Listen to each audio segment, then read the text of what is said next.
Susan von Richthofen was born on November 3, 1983 in Sao Paulo, Brazil, into a family defined by status, education, and discipline.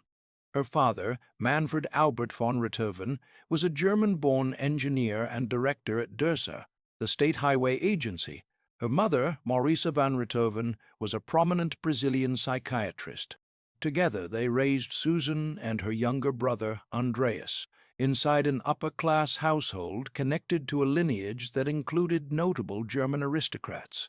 The family's wealth was substantial, with their net worth later estimated at more than 11 million.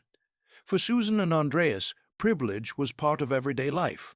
International holidays, new luxury cars, and memberships in private clubs were familiar features of their upbringing. But the same home was also shaped by expectation. Both parents had respected careers, and their children were expected to perform, study, and prepare for serious futures. Susan and Andreas attended Kleil Hoge Deutsches Sau, a strict German-language immersion school. By the time Susan was 18, she reportedly spoke 3 languages and had earned a reputation for academic success.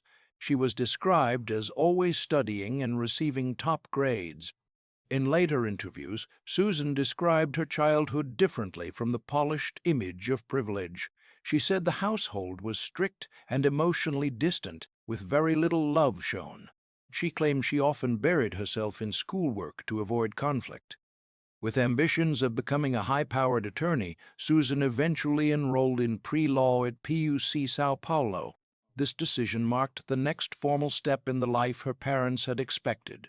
In 1999, when Susan was 16, she met Daniel Cravenos through her younger brother, Andreas. Daniel had become friends with Andreas because of their shared interest in building model airplanes, and through that connection he entered Susan's life. Unlike Susan, Daniel came from a significantly more modest socioeconomic background. He was also known to use marijuana regularly, a detail that later became part of the growing concern around their relationship. At first, Susan and Daniel kept their relationship secret. She spent increasing amounts of time at Daniel's house, away from the disciplined structure of her own home. In later accounts, Susan described Daniel's home as a place where she felt comfort and freedom. She even called it a paradise compared to the hell she said she felt inside her family's house. As the relationship deepened, Daniel introduced Susan to cigarettes, then marijuana, and later to stronger drugs. The relationship also developed a financial pattern. Susan began paying for parts of Daniel's lifestyle, including his gym membership, a car stereo, and trips they took together. These details added another layer to the concerns forming around the couple.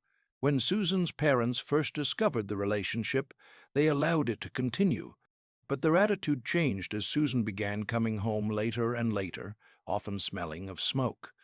Their disapproval of Daniel led to repeated arguments inside the household.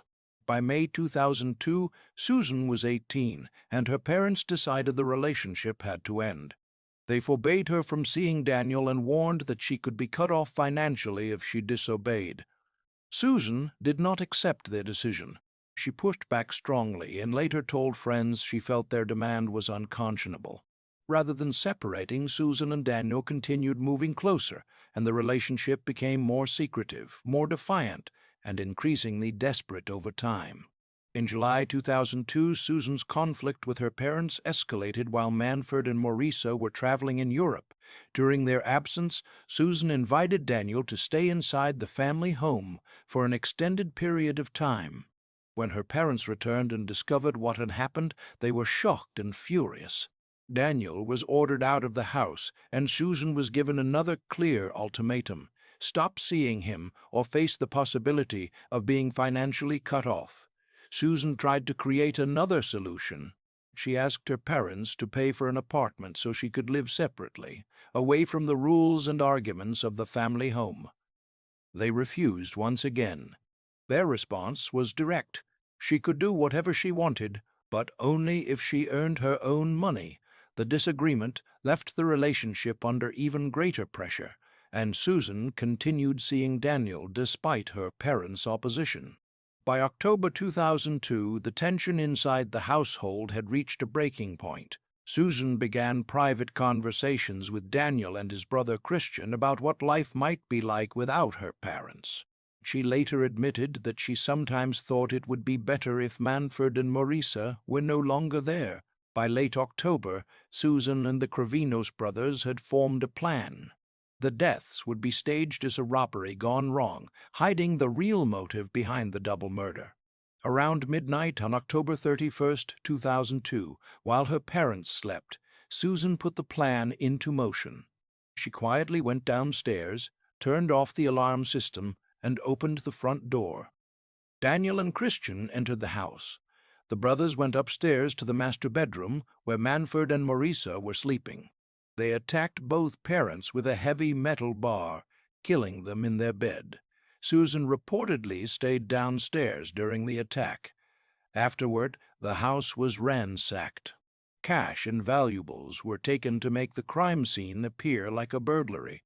Then Susan and Daniel left for a nearby motel, presenting themselves as if they were on a date.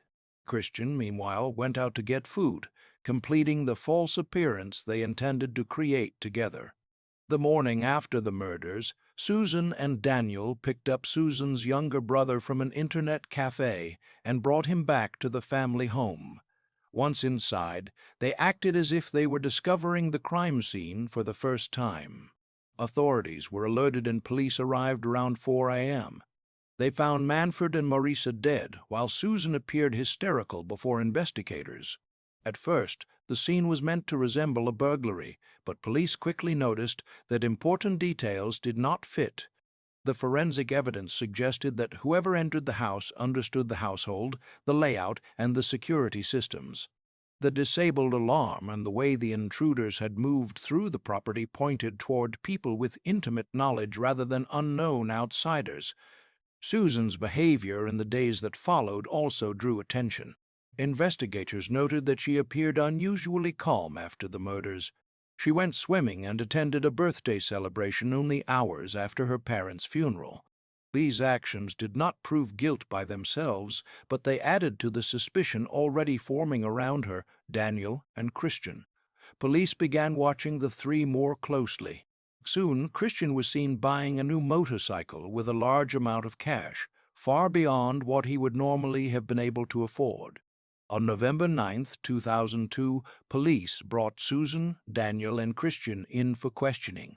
As the pressure increased and the evidence mounted, each eventually confessed. Susan admitted that she had opened the door and remained downstairs while the brothers carried out the murders. After several delays, the trial began on July 17, 2006, at the local criminal court. Susan and the Crevinos brothers were charged with aggravated murder. Their testimonies conflicted sharply. Susan claimed she had been manipulated by Daniel and portrayed herself as an accomplice under pressure. Daniel and Christian gave a different account, saying Susan was the mastermind. The prosecutor argued that Susan was the head criminal in charge and that the motive was to inherit her parents' wealth. The case now turned on whether she had followed Daniel or directed the plan from inside her home. On July 22, 2006, after more than 65 hours of deliberation, the jury reached its verdict. Susan, Daniel, and Christian were all found guilty of murder with aggravating factors. The court recognized the cruel motive behind the crime and the fact that Manfred and Marisa had been given no chance to defend themselves. Susan and Daniel were each sentenced to 39 years and 6 months in prison. Christian received 38 years and 6 months. Because of the brutality of the murders, the sentences were to be served in maximum security. The court also rejected Susan's claim that she had acted under force or pressure, concluding instead that she had participated willingly. Before the final verdict, in May 2005, Susan had briefly been placed under house arrest while awaiting trial. After sentencing, she returned to prison and served time in the high-security Trumbe Penitentiary in Sao Paulo. Her appeals were mostly unsuccessful. In February 2008, the court upheld her 39-and-a-half-year sentence. Later, Susan focused on education while incarcerated. In 2016, she passed an entrance exam for business administration, but eventually chose not to enroll after concerns about hostility. Brazilian law prohibits life imprisonment and allows sentence reductions after part of a sentence is served, if conditions are met through conduct and required evaluations. Daniel moved to semi-open probation in 2013 and open probation in 2018. Christian's release status changed over time after his sentence in the same case. Susan received semi-open parole in 2015 and was paroled on January 11, 2023. Sarah Johnson was the only daughter of Alan and Diane Johnson, longtime residents of Sweet Valley, Idaho, who lived just outside Sun Valley in Bellevue. Alan worked as a landscaper and small construction contractor. Diane worked as a county clerk collector in Blaine County. The couple married in 1983 and raised two children together, their older son, Matthew Johnson, who by 2003 was a college student in Moscow, Idaho, and Sarah. Neighbors described the Johnson family as active in the community. Alan and Diane were both avid trap shooters and members of local gun clubs, a part of their lives that connected them to people around the area. Sarah grew up in the family home in Bellevue and attended Wood River High School in nearby Haley. By 2003, she was a high school junior. Some sources also suggested that Sarah had suffered from bouts of depression and had previously attempted suicide, though this was reported as part of the background rather than treated as an explanation for what followed. By that same year, Sarah was dating Bruno Antonio Santos Dominguez. Bruno was 19, 3 years older than Sarah, of Mexican origin, and living illegally in Idaho. Alan and Diane strongly disapproved of the relationship. Their concerns centered on Sarah's age, Bruno's status, and the direction in which the relationship appeared to be moving. Alan reportedly threatened to report Bruno to the authorities because Sarah was under 18 and Bruno was older. In response, Sarah's parents tried to create distance between them. They confiscated her car and warned her to stay away from Bruno. But Sarah continued seeing him despite their objections. Inside the Johnson home at that time, the disagreement over the relationship became a central conflict, placing Sarah's private choices against the rules and warnings set by her parents. On the morning of September 2, 2003, sometime between 6:07 a.m. and 7 a.m. Now M., Diane Johnson was asleep in the master bedroom of the Johnson home. Nearby, in the adjacent bathroom, her husband Alan was taking a shower.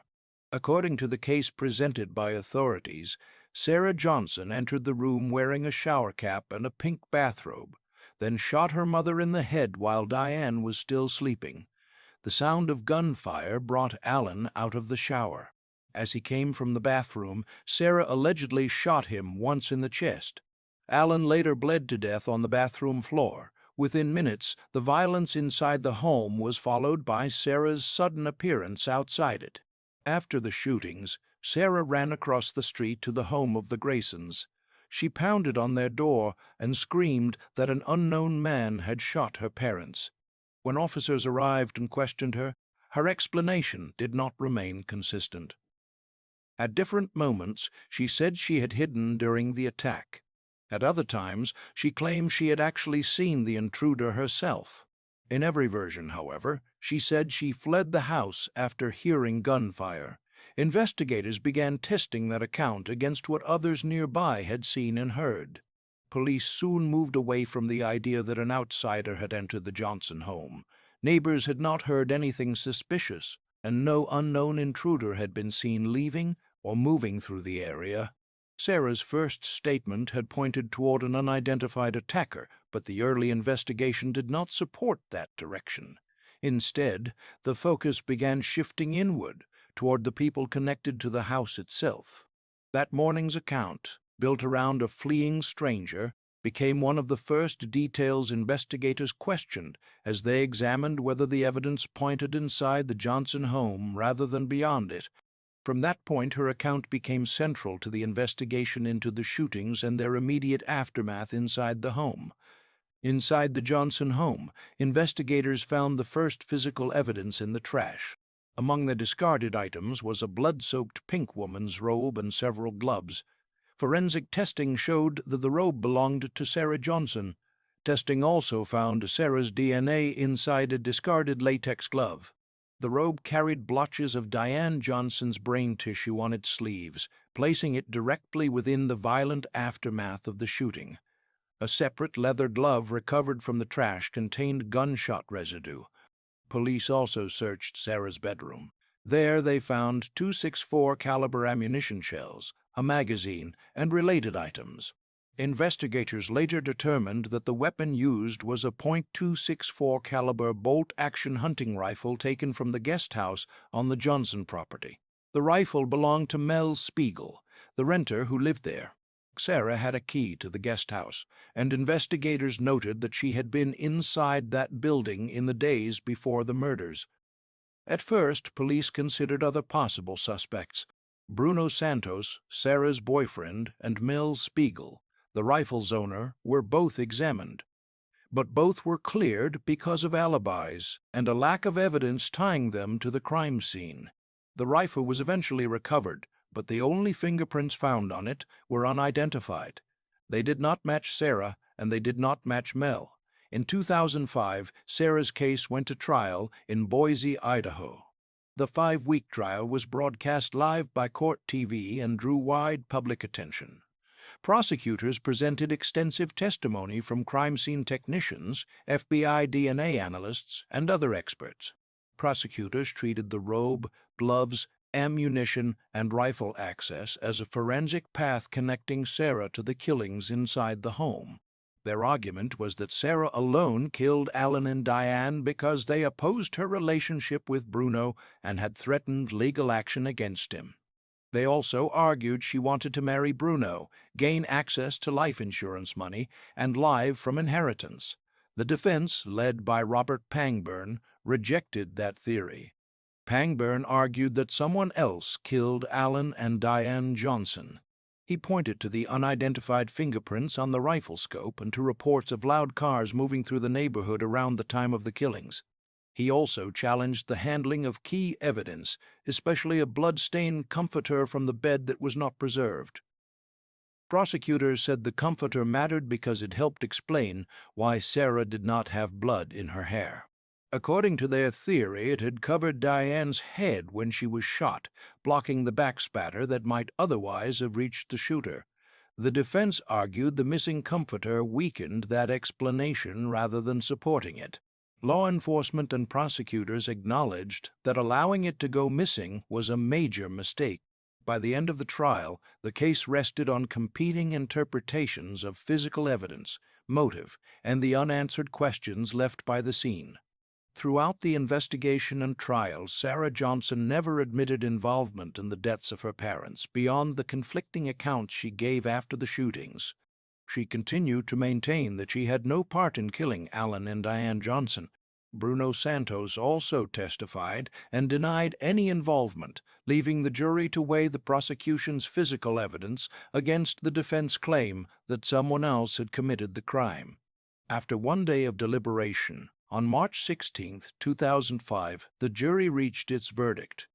Sarah was found guilty on both counts of first-degree murder for the deaths of Alan and Diane. The decision closed the trial phase of a case built around family conflict, forensic evidence, and the question of whether Sarah's own statements could be trusted. At sentencing, the court imposed 2 concurrent life terms without the possibility of parole, along with an additional 15 years under Idaho's gun enhancement statute. Idaho law made life without parole mandatory for aggravated murder, and Judge Wood imposed the maximum sentence. He declined the defense request for leniency and addressed the extreme nature of a child killing her parents. He said he could not understand any rational explanation for her motivations and noted that she had opportunities to stop before both killings were completed. Sarah spoke tearfully at sentencing. She said she loved her parents and her family, and that she was deeply grieving the loss of her parents, her family, her home, her friends, and her community. She also said that with guidance from the Lord and support from those who believed in her, she hoped to rebuild her life and prove she could become a productive member of society. After the sentence, Robert Pangburn sought a new trial alleging jury misconduct. Judge Wood denied the motion in May 2005, finding no evidence of juror bias. Sarah then appealed directly to the Idaho Supreme Court. In June 2008, the court unanimously upheld her conviction and sentence. As of 2026, Sarah Johnson remains incarcerated at Pocatello Women's Correctional Center, with her appeals exhausted. That status remains the final recorded position in the provided background.